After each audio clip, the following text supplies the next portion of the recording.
High dear friends, welcome back to sports dictator channel. IPL 2025 retention rules అయితే వచ్చేసాయి. మనం ఇంతకుముందు వీడియోలో చెప్పినట్టు టోటల్గా 6 మెంబర్స్ని అయితే తీసుకోవచ్చు. ఈ 6 మెంబర్స్లో 5 capped maximum and 2 uncapped maximum ఇదైతే ఉండడానికి వీలుంటుంది. అండ్ అదేవిధంగా ఒకవేళ 5 మెంబర్స్ని తీసుకున్నట్లయితే 18, 14, 11 crores ఇవ్వాలి ఫస్ట్ 3 మెంబర్స్కి. ఆ తర్వాత 2 మెంబర్స్కి 18 + 14 ఇలా ఇవ్వాల్సి ఉంటుంది. అండ్ ఒకరినైతే అన్క్యాప్డ్ ప్లేయర్ 4 crores ఇవ్వాల్సి ఉంటుంది.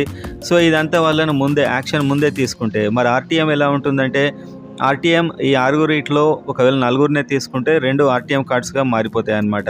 వీడియో చూసే ముందు లైక్ చేయండి అండ్ సబ్స్క్రైబ్ చేసుకోండి SRH updates and IPL update కోసం. సో ఇప్పుడు ఇక్కడ ఉన్న ట్విస్ట్ ఏంటంటే, సన్ రైజర్స్ హైదరాబాద్లో అంతలా రిటైన్ చేసుకునే ప్లేయర్స్ కొద్దిమందే ఉన్నారు. ఒకటి Heinrich Klaasen, Travis head, Abhishek Sharma, ఈ ముగ్గురు అయితే రిటైన్ చేసుకోవాల్సిన ప్లేయర్స్ ఖచ్చితంగా. ప్యాట్ కమిన్స్ను కూడా చేసుకోవచ్చు, కానీ అతడు అంత భారీ ధర ఉంది అతనికి. అతను తక్కువ అమౌంట్కు రిటైన్ అవుతాడా లేకుంటే ఆర్టీఎం వాడతారా అనేది చూడాల్సింది. భువనేశ్వర్ కుమార్ అండ్ నటరాజన్ వీళ్ళంతా ఆర్టీఎం కిందకు వచ్చే ప్లేయర్సే. సో ఇప్పుడు ఈసారి ఆర్టీఎం కార్డులో కూడా ఒక భిన్నమైన ట్విస్ట్ అవుతుంది. ఏంటంటే, ఇంతకుముందు RTM card for example Delhi or KKR ఏదైనా ప్లేయర్ని వాళ్ళొక బిడ్ వేశారు. ఫర్ ఎగ్జాంపుల్ భువనేశ్వర్ కుమార్కు 8 crores వేశారు, భువనేశ్వర్ కుమార్కి. లేకుంటే ఒక 4 crores వేశారు. ఎస్ఆర్హెచ్ అదే అమౌంట్కి మేము తీసుకుంటామంటే డైరెక్ట్ ఇచ్చేవారు, కానీ ఈసారి అలా లేదు రూల్.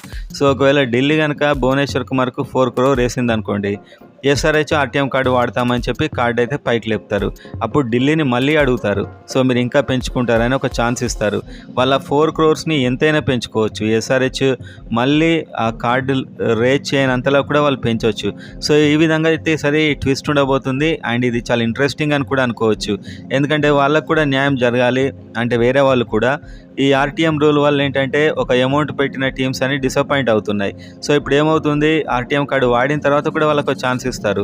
వాళ్ళు డైరెక్ట్ ఎంతైనా చెప్పొచ్చు, 4 crores అనుకుందాం, 6 చెప్పొచ్చు, 7 చెప్పొచ్చు. వీళ్ళు మళ్ళీ ఆర్టీఎం లేపనంత ఎక్కువ అమౌంట్ కూడా చెప్పొచ్చు.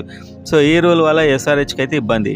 ఎందుకంటే ఎస్ఆర్హెచ్లో ఎంత చూసినా మ్యాక్సిమం 3 ప్లేయర్సే కనిపిస్తున్నారు రిటైన్ చేసుకోవడానికి. నితీష్ కుమార్ని కూడా దాదాపు వీళ్ళైతే యాక్షన్లో ఆర్టీఎం చేద్దామని ఆలోచన ఉండొచ్చు, కానీ మొత్తంగా చూడాల్సింది. నితీష్ కుమార్ని రిటైన్ చేసుకున్నా కూడా బెస్టే నాకు తెలిసి. 11 crores వరకు కూడా ఇవ్వచ్చు. ఒక young player and upcoming player, అతడు యాక్షన్లోకి వెళ్తే ఈజీగా వచ్చేస్తుంది అతనికి చాలా డబ్బు. సో మీరేమనుకుంటున్నారు, ఆ 5 players ఎవరినైనా 6 players ఎవరు రిటైన్ చేసుకుంటే బాగుంటుంది అనుకుంటున్నారని కామెంట్ చేయండి. అండ్ ఆర్టీఎంలో ఈ ట్విస్ట్ మాత్రం చాలా ఇంట్రెస్టింగ్గా యాక్షన్లో ఉండబోతుంది. చూడండి, మీరు చాలా మజా వస్తుంది.